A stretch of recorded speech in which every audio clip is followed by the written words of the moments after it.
point continue, place au grand débat. On va prendre le temps de revenir sur le projet de loi bioéthique qui est arrivé à l'Assemblée.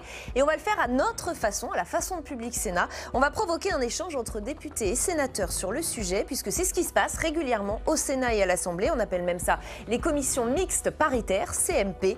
Il y a beaucoup de choses dans ce projet de loi, mais c'est la PMA pour toutes les femmes qui cristallise toute l'attention. On va y réfléchir tous ensemble. On a une demi-heure pour entendre tous les points de vue. D'abord, le point sur cette loi avec Jonathan Dupriez. C'est le texte de tous les dangers pour le gouvernement. Le projet de loi bioéthique arrive à l'Assemblée et promet d'intenses débats, notamment sur l'extension de la PMA à toutes les femmes, célibataires et couples de lesbiennes. Le texte prévoit aussi le remboursement de la PMA par la sécurité sociale. Sur cette question, le président du Sénat, Gérard Larcher, se dit assez ouvert, même si la droite sénatoriale reste divisée sur le sujet. Nous pourrons avoir les uns et les autres des positions différentes.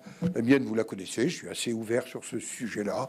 Je l'ai dit depuis très très longtemps, mais je dois veiller à ce qu'il y ait un débat de grande qualité, de grande hauteur. Outre cette mesure phare, le texte de 32 articles prévoit une réforme de la filiation et de l'accès aux origines pour les enfants de lesbiennes nés par PMA, afin d'éviter les discriminations.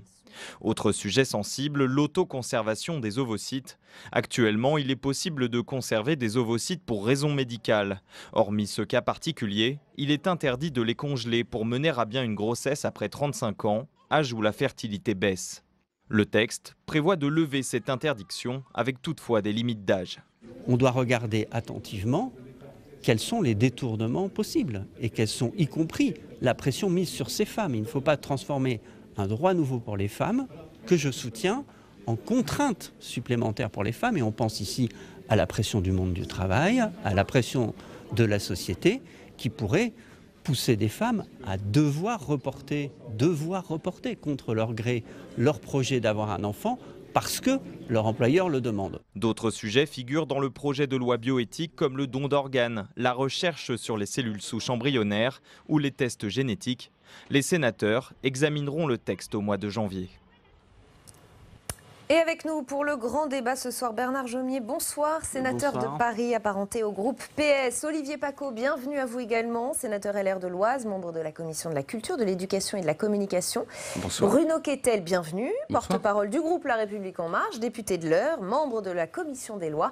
Et Agnès Thiel, bonsoir et bienvenue, députée non inscrite de l'Oise. Vous étiez encore récemment députée La République En Marche, mais vous avez été exclue à cause justement de vos positions hostiles à la PMA, on y reviendra. 6 ans après les débats sur le mariage pour tous, beaucoup craignent un nouveau psychodrame. Bernard Jomier, est-ce que ça fait aussi partie de vos craintes ou est-ce que vous vous dites cette fois le débat sera plus apaisé, il se passe plutôt bien, il s'est plutôt bien passé en commission?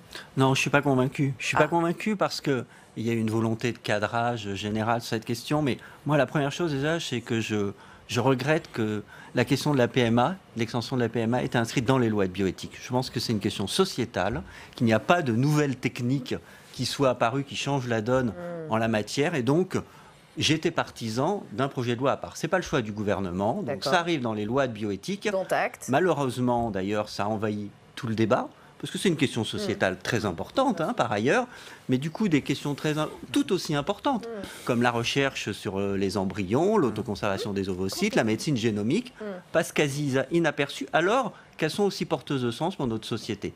Donc, je trouve pense que pour le moment, en tout cas, c'est la PMA pour toutes qui occupe les esprits, qui occupe l'actualité, absolument. C'est un fait. Mais vous craignez un débat qui ne soit pas tout à fait apaisé. Olivier Paccaud, vous craignez, vous aussi, qu'on assiste un peu au psychodrame auquel on a assisté au moment du mariage pour tous? Il me semble que c'est le président de la République lui-même qui a dit que c'était le texte de tous les dangers. Peut-être parce qu'effectivement, on peut facilement agiter des craintes. Et je partage l'avis de mon collègue, à savoir que c'est un texte fourre-tout, avec beaucoup de sujets très importants qui vont malheureusement être éclipsés par cette problématique de la PMA pour toutes, qui méritait probablement un examen à part, entre guillemets. Donc sur ce point, vous êtes d'accord. Oui. Du côté de l'opinion, les voyants sont plutôt verts. On va peut-être regarder cette enquête de l'IFOP parue récemment. Jamais le soutien à la PMA n'a été aussi fort. 68% des sondés approuvent l'ouverture de la PMA aux femmes seules, contre 53% en 1990. 65% des sondés sont également favorables à l'ouverture de la PMA aux couples de femmes, contre 24% en 1990. Agnès Steel, il faut en tenir compte ou pas des sondages et de l'opinion sur ce genre de questions? Bonjour, je vous remercie de m'avoir invité.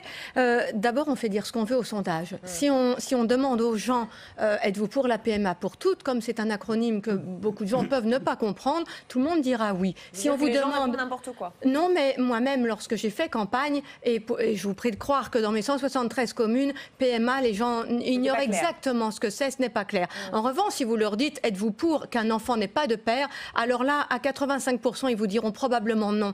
On fait dire vraiment ce qu'on veut au sondage, et selon la question qui est posée, on a la réponse qu'on veut. Donc pour vous, l'opinion n'est pas forcément favorable? Absolument pas, c'est une histoire politique, et politiquement, il faut que ça passe, et on fait dire tout ce qu'on veut, les médias aussi vont dans ce sens. À propos du débat apaisé, écoutez, moi-même, j'ai été exclue. Donc évidemment, si on travaille entre soi, ça finit par être apaisé quand c'est uniquement entre soi. Mais je note que les États généraux de la bioéthique n'ont pas été écoutés, que l'Académie de la médecine vient de donner un avis contre, ça n'est pas pris en compte. À chaque fois, il y a une bonne raison. Les collectifs de médecins, les témoignages, à chaque fois, il y a une bonne raison. Moi, je trouve qu'on passe quelque chose en force pour satisfaire que quelques personnes et pas beaucoup, et ça ne satisfait pas. C'était une promesse d'Emmanuel Macron. Hein. Et alors, il a été élu. Oui, mais les 120 000 fonctionnaires de moins aussi, c'était une promesse d'Emmanuel Macron. Pour moi, on ne promet pas un enfant. C'est pas un objet, c'est pas un jouet de Noël, c'est pas une promesse de campagne, c'est pas un objet. C'est beaucoup plus grave que ça. Alors, on va peut-être laisser répondre Bruno Kettel. Je pense qu'il a envie de vous répondre. Oh, je suis habitué au discours d'Agnès Steel, que je connais bien. Toute la mesure et la nuance dans les propos ne me surprennent pas. D'ailleurs, je rappellerai juste qu'on a été élus sur le même programme et dans lequel figuraient effectivement ces dispositions qui rentrent aujourd'hui en débat à l'Assemblée nationale. Maintenant, sur la question de la distinction de deux projets de loi, il y a le Conseil national d'éthique, il y a son rapport, il y a l'obligation de réviser tous les 10 ans les lois bioéthiques. Et donc, il a été fait un choix aussi d'inscrire ces dispositions dans un projet de loi plus large aussi pour faire aussi prendre la mesure de l'étendue de ce dispositif qui va être adopté. C'est adapter la législation à des questions scientifiques, médicales et autres, mais aussi sociétales. Il ne faut pas le nier. Il y a plusieurs points dans ce texte qui posent question, qui en gênent certains, peut-être vous d'ailleurs.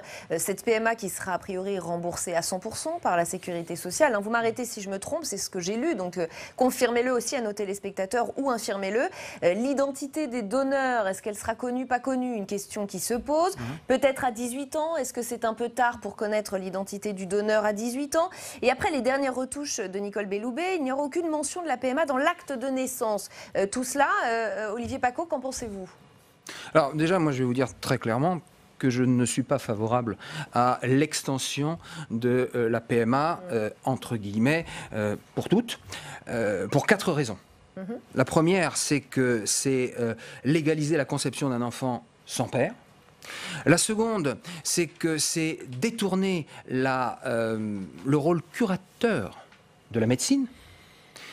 La troisième, c'est qu'on le veuille ou non, pour des raisons de non-discrimination, ça ouvrira inévitablement la voie à la GPA. Qu'on le veuille ou non, on ne pourra pas d'un côté donner un droit à des couples d'hommes, à des couples de femmes, pardon, ou à des femmes seules. Et pas à des hommes. Et pas à des hommes. C'est totalement impossible. C'est totalement indéfendable en fait. Et la dernière raison, c'est que, et c'est peut-être la plus grave, c'est que ça va ouvrir une boîte de Pandore eugéniste. Et il faut vraiment mesurer tout ce que ça peut engendrer. Alors, les termes sont très forts, Bernard Jaumier. Oui, je crois que justement, quand on débat et qu'on veut débattre sereinement, il faut mieux s'abstenir de ce type de thème. La première chose, non, on ne peut pas analyser une évolution uniquement à partir de ses dérives. On doit la penser à partir de ses valeurs, après regarder le cadre et regarder les garde-fous qu'il faut poser pour éviter une dérive. Il y a une valeur quand même, on sent bien au travers des différents exemples que vous avez cités, qui imprègne l'évolution sociétale. Et là, dans cette loi de bioéthique, c'est la montée de la valeur d'égalité et de demande d'égalité. Et là, il y a eu un déverrouillage, et quelque part, les opposants ont raison là-dessus. Moi, je ne suis pas un opposant à l'ouverture de la PMA, j'y suis favorable, mais les opposants ont raison sur quelque chose, de dire que l'adoption du mariage pour tout a ouvert une nouvelle séquence. Parce qu'à partir du moment où on reconnaît de nouvelles formes de couple, des couples hommes-hommes, des couples femmes-femmes, par le biais du mariage. Des nouvelles familles. Mais évidemment, on reconnaît qu'il y a une pluralité des familles et que cette pluralité des familles, pourquoi on leur interdirait l'accès à des techniques? Et donc, c'est bien ce cadre de valeurs qui pose l'évolution sociétale que moi, je soutiens. Après, on ne peut pas dire, par exemple, que la médecine est en pleine dérive, que la médecine est toujours curative. Non. C'est-à-dire, c'est même contraire à ce qu'est la définition de la santé et du soin. La prévention, ça n'est pas curatif et c'est de la médecine. La chirurgie esthétique, c'est pas très curatif et c'est réglementé dans notre pays. Donc, il y a là la mise à disposition de techniques en faveur de nouvelles personnes, de nouvelles formes de couple ou peut-être de femmes seules. D'ailleurs, c'est en débat parce que la société porte cette demande d'égalité et on la verra dans d'autres questions. On la voit dans la question de l'accès aux origines que vous avez soulevée. Parce que, je vais être bref, mais quand vous avez un enfant, dans 10 ans, les progrès de la génomique et de la médecine génétique font que la connaissance du patrimoine génétique de nos ascendants sera importante pour dépister et traiter certaines pathologies. Et il ne peut pas y avoir d'inégalité entre les enfants qui connaîtront et ceux qui ne connaîtront pas leurs origines. Et on a eu ces réflexions à l'Agence de biomédecine et à l'OPEXT, à l'Office d'évaluation des choix scientifiques et technologiques, où on se dit que cette rupture d'égalité serait problématique. Et ce sujet va jusqu'à diviser au sein des partis, la droite en particulier. Pas de consigne au sein des groupes, parce que cela touche à l'intime, chacun votera en conscience. Mais tout de même, l'eurodéputé LR, Geoffroy Didier, lance un appel à son propre parti. C'était hier sur Sud Radio. Écoutez. Je suis personnellement favorable à l'ouverture de la procréation médicalement assistée aux couples de femmes homosexuelles, alors que je sais que je suis minoritaire au sein de ma famille politique. Mais pourquoi y suis-je favorable ? D'abord parce que nous n'inventons rien. La procréation médicalement assistée existe déjà. Je crois que la PMA ne menacera pas la société, que la PMA ne va tuer personne. Je voudrais qu'une droite puisse promouvoir la liberté. Alors, et au Sénat, y a-t-il des voix discordantes ? Oui, il y a celle d'Alain Milon, sénateur LR du Vaucluse, président de la Commission des Affaires sociales. Il est au micro d'Alexandre Poussard en salle des conférences. Oui, Alain Milon, vous faites partie des rares sénateurs, les Républicains, qui sont favorables à la fois pour la PMA pour toutes et pour la GPA. Sur cette réforme de la PMA pour toutes, qu'est-ce que vous dites à vos collègues, les Républicains, qui sont opposés à ce projet ? Pourquoi vous dites des rares sénateurs républicains alors que c'est des rares sénateurs tout court ? Oui. On est rares dans tous les mouvements politiques sur le sujet. Ici, vous êtes un peu un ovni de la classe politique sur cette question. Sur cette question peut-être, ouais, quoique. Qu'est-ce que vous voulez que je vous dise sur la PMA ? Ça existe depuis plus de 20 ans. Il y a en moyenne en France près de 20 000 naissances, entre 20 et 25 000 naissances de PMA par an pour les couples hétérosexuels. Et qu'il y a des centaines de femmes qui vont à l'étranger, en Espagne essentiellement, pour faire une PMA parce qu'elles ont une orientation sexuelle différente. Et que quand elles rentrent en France, ces enfants nés de PMA à l'étranger, dans le cadre d'une marchandisation, sont reconnus par la France comme étant des enfants nés de Françaises, donc français. Donc il est nécessaire de clarifier la situation. Et puis il est nécessaire, comme le dit le gouvernement, de rendre une certaine égalité entre les femmes. Et si on parle d'égalité, il faudrait peut-être un jour aller jusqu'au bout de l'égalité. Et justement, l'étape suivante à cette réforme pour la PMA pour toutes, c'est la légalisation de la gestation pour autrui ? Je ne pense pas que ce sera l'étape immédiate. En tout cas, je ne pense pas que dans ce projet de loi, on puisse en parler, parce qu'il y a beaucoup trop d'opposition. Mais je pense que comme la loi sur la bioéthique renouvelable tous les 7 ans grâce au Sénat. D'ailleurs, je vous rappelle que c'est le Sénat qui avait exigé que celle-ci soit renouvelable régulièrement il y a 7 ans en arrière. Comme la loi est renouvelable tous les 7 ans, je pense qu'on en parlera ou dans 7 ans, ou dans 14 ans, ou dans 21 ans. Mais c'est sûr qu'on en parlera un jour. Quelqu'un a dit un jour, une avocate particulièrement intéressante, que ce qui était impensable avant-hier, inacceptable hier, sera inéluctable demain en matière d'éthique médicale. Est-ce que ces réformes sociétales consacrent un droit du citoyen à avoir un enfant ? Ça dérange en quoi ? C'est-à-dire que... Oui, mais je crois un enfant n'est pas un objet, c'est un individu. Est-ce qu'il doit faire l'objet d'un droit ? Le droit à l'enfant existe depuis la légalisation de la pilule ou la légalisation de l'IVG. Donc non, pour moi, le droit à l'enfant n'entraîne pas une suppression des droits de l'enfant. Bien au contraire, souvent, ceux qui se battent pour avoir un enfant respectent beaucoup plus leurs enfants que ceux qui ont des enfants nés par hasard. Très bien. Merci beaucoup Alain Milon pour votre réaction. Merci Alexandre. Réaction sur ce plateau de Bruno Kettel puis d'Agnès Steel. Oui, j'écoutais avec attention effectivement le sénateur Milon, c'était très intéressant. Et dans le même temps, vous disiez, il y a aussi le droit d'avoir un père.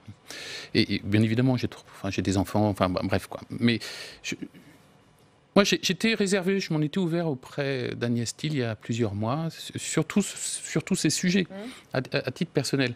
Et il m'est arrivé une séquence que je vais vous résumer très brièvement. Je rencontre un couple de femmes qui sont mariées et qui viennent me voir à la permanence et qui me disent « Bon, alors quand est-ce que ça passe tout ça parce qu'on est pressé, on veut un enfant. » Et puis je les revois 6 mois après et l'une d'entre elles était enceinte.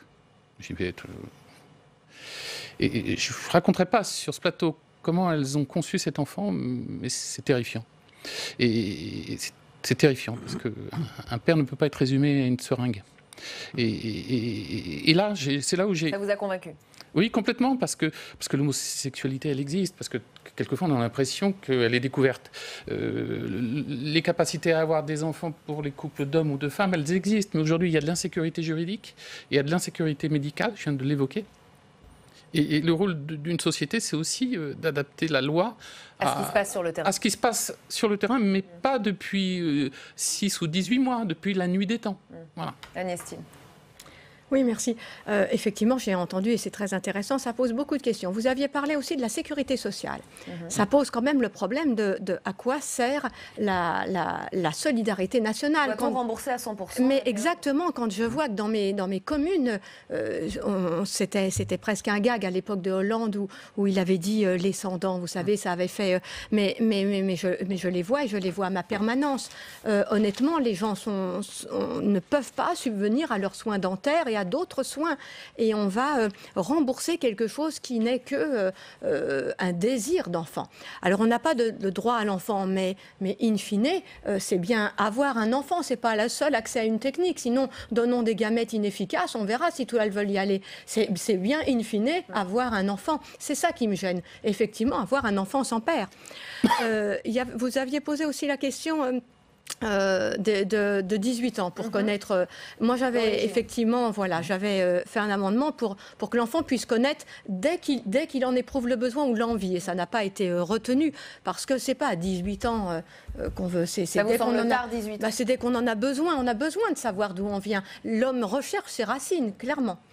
Et puis mettre dans l'état civil les deux mères, ça veut dire que nous arrivons à la mère d'intention. Et là, ça devient très compliqué parce que nous avons la chance d'avoir une justice de loi et de droit sur des lois que nous devons voter au Parlement de manière éthique et responsable et digne. Et nous sommes en train d'aller vers une justice de contractuelle. C'est un contrat devant notaire.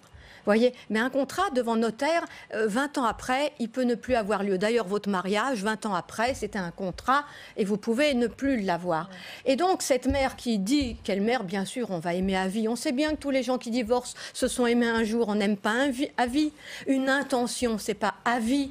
Et donc, c'est ennuyeux. On va faire des orphelins. Avant de faire des orphelins de père, on en fait aussi plus tard des orphelins. Alors, je voudrais qu'on entende un autre point de vue, quoi qu'il soit assez proche du vôtre. C'est celui de l'eurodéputé de droite, François-Xavier Bellamy. Il exprime régulièrement ses réserves sur l'ouverture à la PMA pour toutes. Et lui, il élargit encore le débat. Il déplore le fait que l'être humain cherche à dompter la nature en fonction de ses propres désirs. Écoutez son raisonnement et je vous fais réagir après.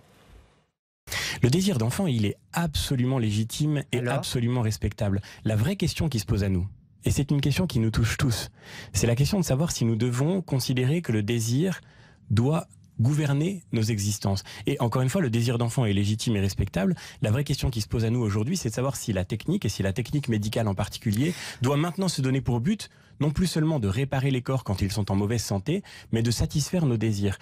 Bernard Jomier, on est presque dans une question philosophique, disons-le. Est-ce que oui ou non, on doit, en fonction de nos désirs, dompter la nature grâce à la médecine? Non, mais la question, c'est l'utilisation des technologies qui sont à notre disposition et donc de l'évolution de ces technologies. Et donc, si on suit le raisonnement de François-Xavier Bellamy, on n'utilise pas les technologies, on est dans une vision naturaliste où c'est la nature qui décide de tout et ma foi, si un ouragan dévaste, c'est comme ça. On ne cherche pas à construire des maisons plus solides, etc. Donc, je pense que ça trouve vite ses limites, ce type de raisonnement. Après, la difficulté du raisonnement éthique aujourd'hui, de tout temps, certes, il y a eu des modalités pour franchir, pour aller au-delà, mais aujourd'hui, la mondialisation a eu aussi cet effet que la disponibilité est énorme. Vous prenez les tests génétiques qui sont interdits en France, mais encore hier, je voyais un reportage d'un homme qui racontait comment, je crois qu'on a vu l'histoire, et voilà, il allait sur Internet, il a trouvé. Et donc, la mise à disposition est très importante, sauf qu'elle est limitée à une forme d'élite. Et donc, ça, c'est une rupture éthique profonde. Soit on estime que ces techniques sont inacceptables. Et donc, le Parlement peut le dire. Et à ce moment-là, on pose des frontières, et on pose des frontières étanches, des interdits, on sanctionne les personnes, etc.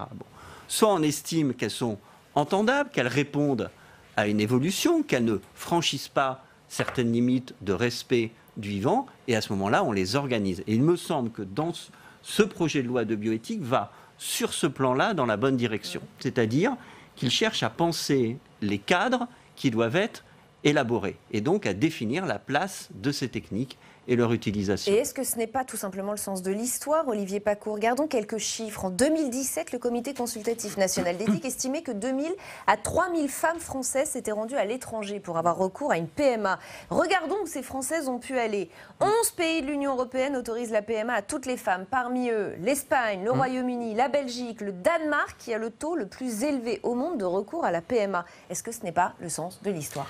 J'aime pas cette expression de sens de l'histoire. Je suis agrégé d'histoire et c'est une expression sincèrement que je n'aime pas du tout parce qu'on a des retournements de situation des fois qui Alors, sont oubliez la pas question. Est-ce que c'est de toute façon ce qui se passe sur le terrain ailleurs que chez nous? C'est incontestable qu'aujourd'hui, certaines femmes qui veulent effectivement avoir des enfants sans le pouvoir le faire naturellement vont à l'étranger. Tout le monde le sait. Mais si on va jusqu'au bout de votre logique, à ce moment-là, nous n'avons même pas à légiférer, même pas à discuter. Parce que votre logique, c'est de dire, bon, c'est fait à l'étranger, donc que ça se fasse en France maintenant. Légalisons une pratique qui est sur le terrain réel.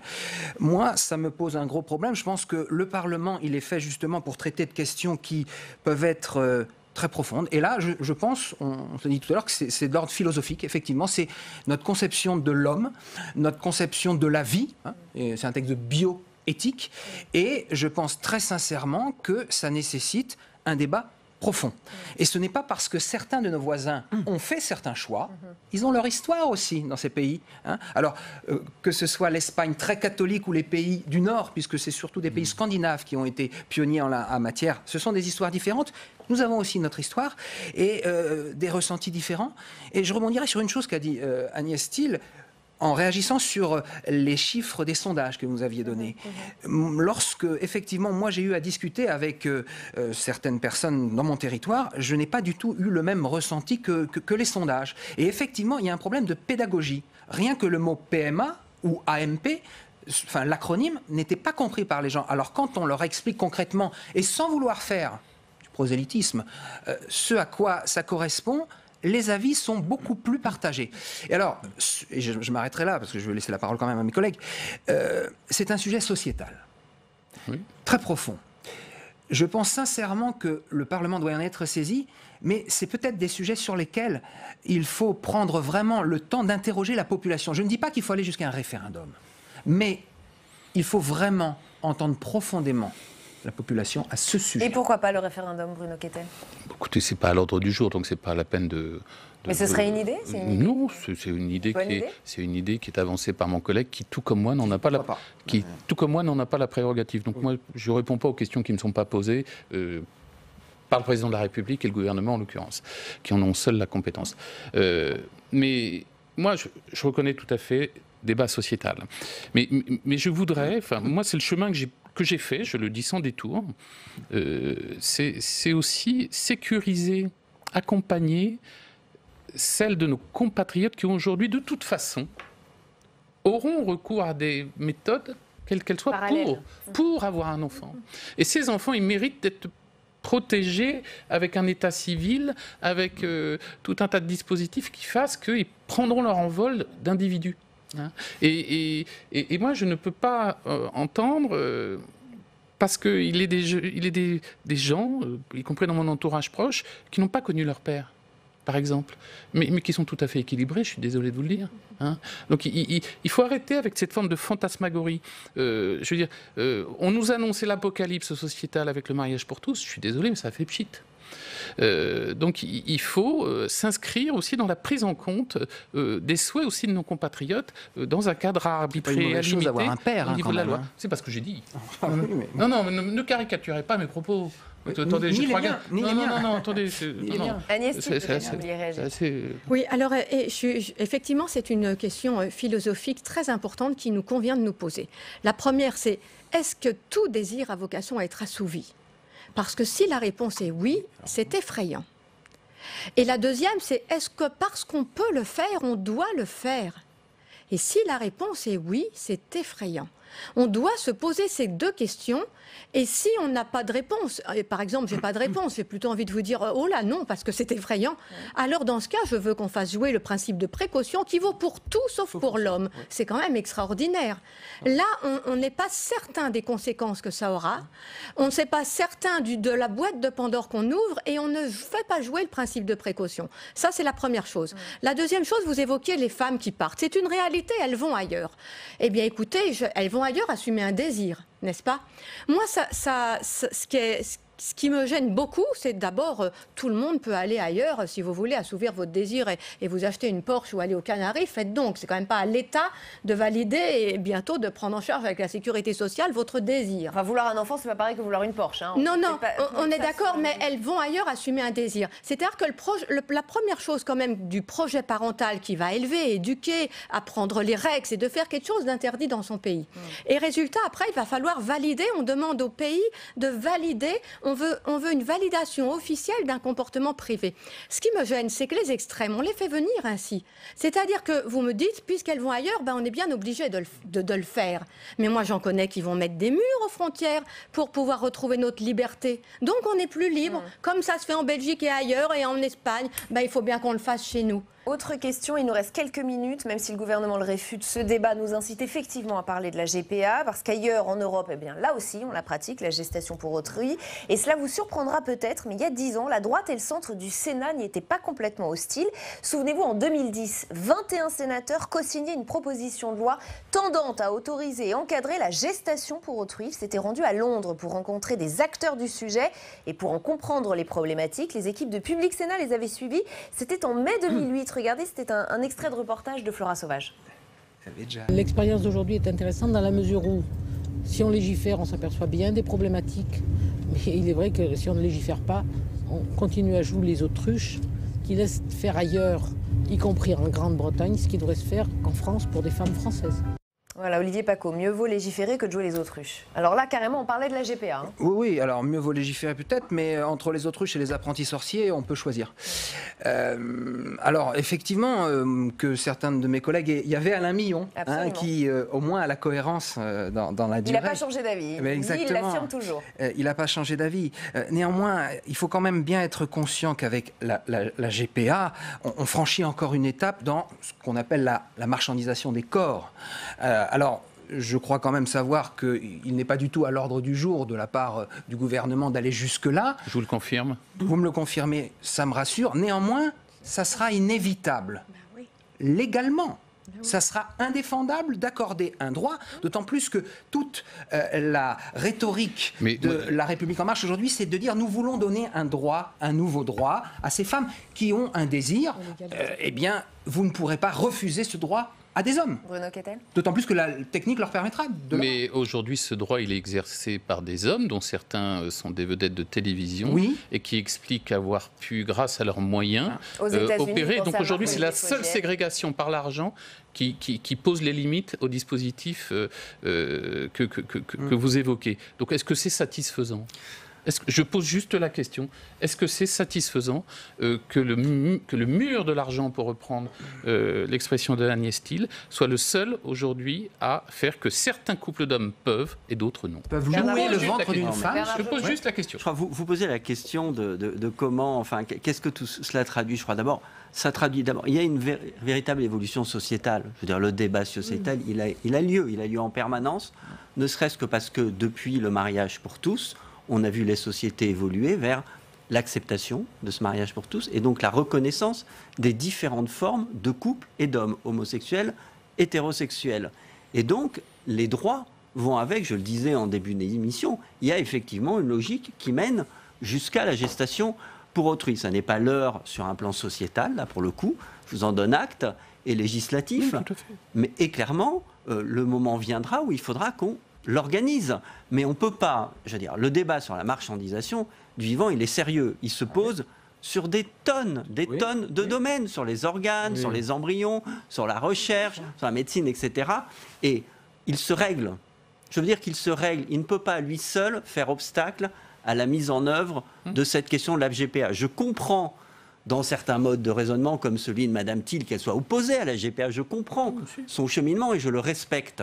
Mais je dis qu'il ne faut pas utiliser un argument qui est d'ordre second, et pas secondaire, mais second, que l'on peut régler pour argumenter sur le fait qu'on ne doit pas. Avant tout, c'est quel est notre rapport au couple, quel est notre rapport au désir d'enfant. Il nous reste 10 secondes, Agnès Thiel, si vous voulez répondre en 10 secondes. Eh bien, voyez, moi, j'étais tout à fait pour le mariage pour tous.